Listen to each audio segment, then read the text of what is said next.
So hello बच्चों, यहाँ पे हम लोग आ चुके हैं सीबीएसई की ऑफिशियल पोर्टल पे, जो कि रीवैल्यूएशन के लिए सीबीएसई ने जो नोटिस दिया है उसको चेकआउट करें कि क्या ये नोटिस है। देख सकते हैं स्टार्टिंग में ये सीबीएसई ने 15 तारीख को इशू करा है। ठीक है, इसमें सबसे पहले आपको देखने को मिल रहा है कि जो इन्होंने ऑनलाइन चेकिंग इस बार करी है, OSM चेकिंग, उसके क्या क्या बेनिफिट्स हैं। मैं आपको सीधा मेन बात पे लेके चलता हूँ। यहाँ पे देखो, आपको 2 स्टेज में बच्चा अपने आंसर्स को सही करवा सकता है अगर उसको लगता है उसके मार्क्स एक्सपेक्टेड मार्क्स से बहुत कम है। स्टेज 1 देखो, student can request scanned answers.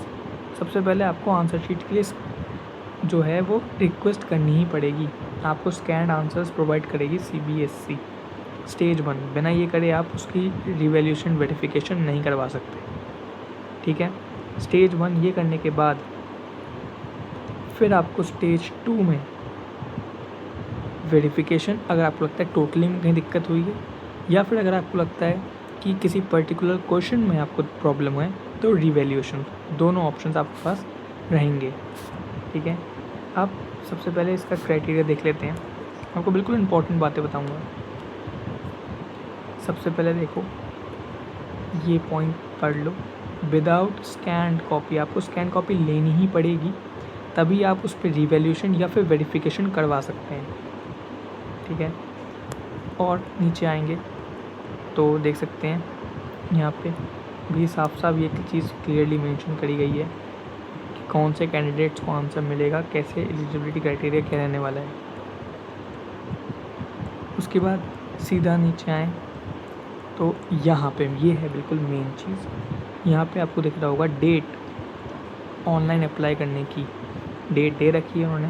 19 मई से 22 मई के बीच में आप अपने स्कैन्ड आंसर शीट्स मंगवा सकते हैं। ठीक है, जिसके लिए आपको 700 पर सब्जेक्ट देना होगा।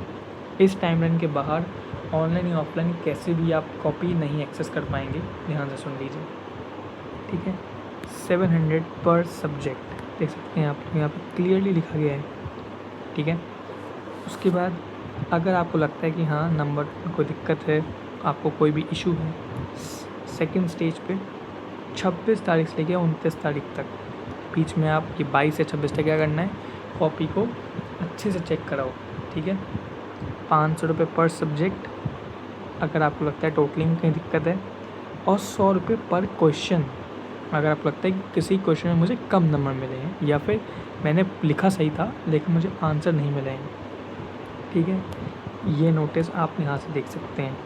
ठीक है, सबसे पहली बात और इम्पॉर्टेंट बात आपको बता दें, अगर रिवैल्यूएशन में मार्क्स बढ़ते हैं ये सच है, लेकिन कम भी हो सकते हैं।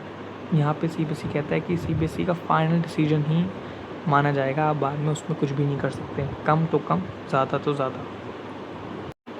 एक और अपडेट इसमें दे दूँ कि एप्लीकेशन आप चेक कैसे करा सकते हैं मार्किंग स्कीम के अकॉर्डिंग। यहाँ पे लिखा हुआ है कि इशूड कर दी गई है, लेकिन ऐसा कुछ अभी हुआ नहीं है, कहीं पे भी मार्किंग स्कीम नहीं है। उसका भी प्रूफ देखते हैं जल्दी से। सीबीएसई की वेबसाइट पे आ जाएंगे।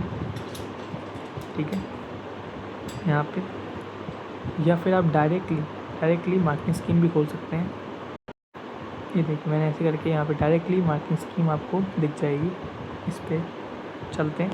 ये देखिए, अभी तक यहाँ पे 25, 24, 2026 की मार्किंग स्कीम यहाँ पे नहीं है, तो बच्चा चेक कैसे करेगा। ठीक है, यही सबसे बड़ी प्रॉब्लम यहाँ पे है।